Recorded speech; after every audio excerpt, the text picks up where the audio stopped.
How much research is enough? That's the topic I'm addressing today with the right question. I'm Daphne Gray Grant, the publication coach, still in pandemic mode.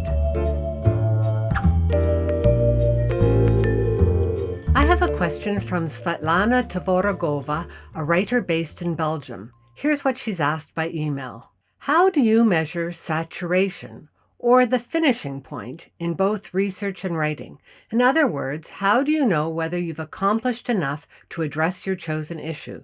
Are there any objective criteria, or does it remain a matter of personal judgment? Thanks for your question, Svetlana. It's an important one, and it's bedeviled writers for centuries. Put another way, the question is, how do I know if my book, paper, report, dissertation is good enough? My quick response is that it's basically a matter of judgment. But my more measured answer is that there are a few criteria you can use before you form that judgment. Let's talk about research first. I have 6 tips. 1. Be sure you're asking yourself a reasonable question for the length you have. You can't make a thorough analysis of quantum physics in 1,000 words, nor can you write 50,000 words about a single poem by William Carlos Williams. Make sure your topic matches the length you have. 2. Don't read too much detail too fast. Begin your research with an overview so you can get the lay of the land. If there's a textbook available, that might be a good place to start. Don't begin with a Google search. Always start with an overview. 3. Ask for some help from friends and colleagues. Do any of them have enough expertise to be able to help you?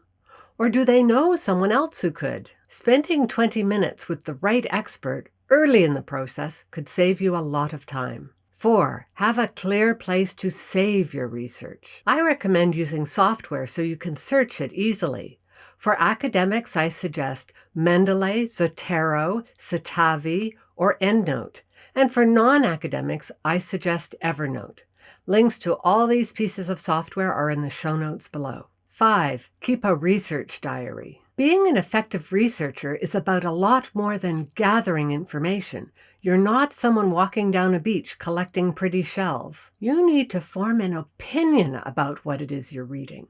A research diary will help you do that. See link below. 6. Don't feel you have to understand everything before you start writing. I always suggest that people begin writing when they're about 80% through their research. And by the way, understand there will always be more to read. But when you start to see the same information being repeated again and again, that's a pretty clear sign that your research is done. As for knowing when your writing is good enough to hand in or publish, that's a trickier question. That's because we're all really bad judges of the quality of our own work. I generally suggest that where possible, writers allow themselves 6 weeks before they start trying to edit what they've written. But when it comes down to it, even 6 weeks isn't enough time. At a certain point, we all have to give up and say, I just don't know whether this is good enough. Professional writers face this problem too, and they solve it by using professional editors. If you're not in a position to hire a pro editor,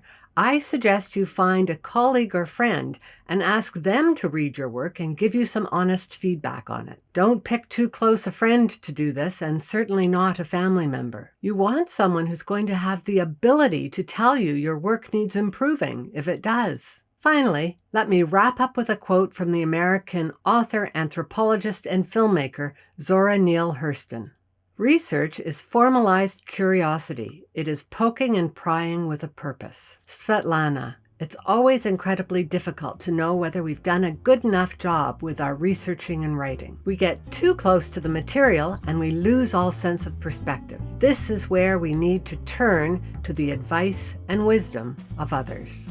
If you'd like to learn more about how to make your writing a happier and more rewarding process, check out my latest book, Your Happy First Draft.